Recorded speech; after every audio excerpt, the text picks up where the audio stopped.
Continuando con las leyes de los gases, tenemos las transformaciones de estado de un gas. Entre ellas tenemos la transformación isotérmica que ocurre a temperatura constante, que viene a ser la ley de Boyle-Mariotte, que nos dice: a temperatura constante la relación del volumen de un gas es inversamente proporcional a su presión.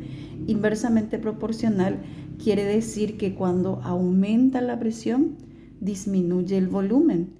Y si disminuye la presión, aumenta el volumen. Esto entonces está relacionado inversamente, y ahí tenemos la ecuación donde nos dice presión 1 por volumen 1 es igual a presión 2 por volumen 2. Luego ya tenemos la transformación isobárica que ocurre a presión constante, que viene a ser la ley de Charles, que nos especifica y dice: a presión constante la relación del volumen de un gas es directamente proporcional a su temperatura. Cuando nos dice directamente proporcional, eso quiere decir que cuando aumenta la temperatura, el volumen también aumenta. Pero si disminuye la temperatura, también el volumen disminuye, directamente proporcional.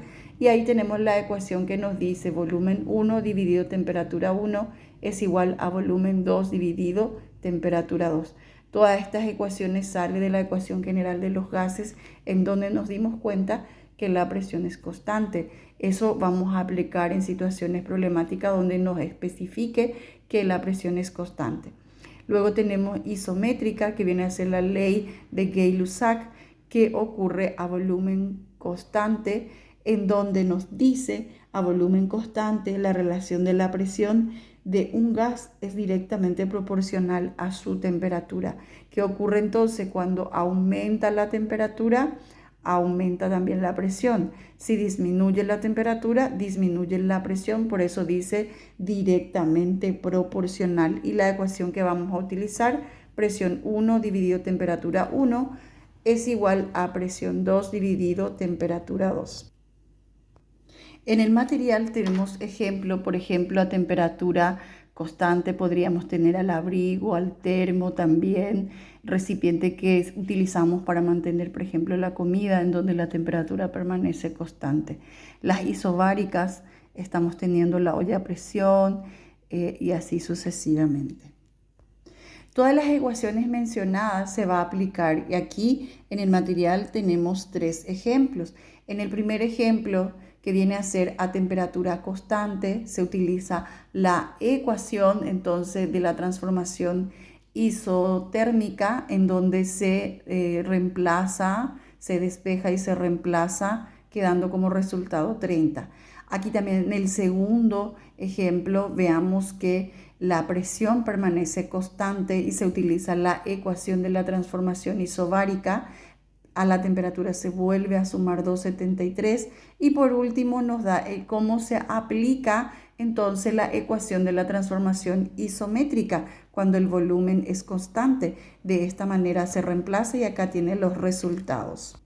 Como podemos observar en la página 3 del material, encontramos situaciones problemáticas en donde vamos a aplicar esas ecuaciones de las transformaciones. Tenemos que identificar qué permanece constante. Por ejemplo, aquí en el primero nos da que ocurre entonces a una temperatura, nos da el volumen, y que nos dice a una presión constante.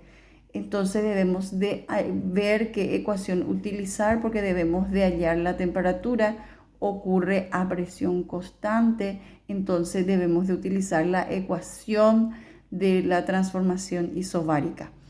Aquí nos dice: halla el volumen de un gas a temperatura constante. Acá, por ejemplo, ya es una transformación isotérmica porque es temperatura constante, se utiliza la ecuación y ya nos da el resultado que tiene que salir en estos problemas. Luego tenemos también en el siguiente, en donde nos habla de que ocurre a volumen constante, entonces una transformación isométrica.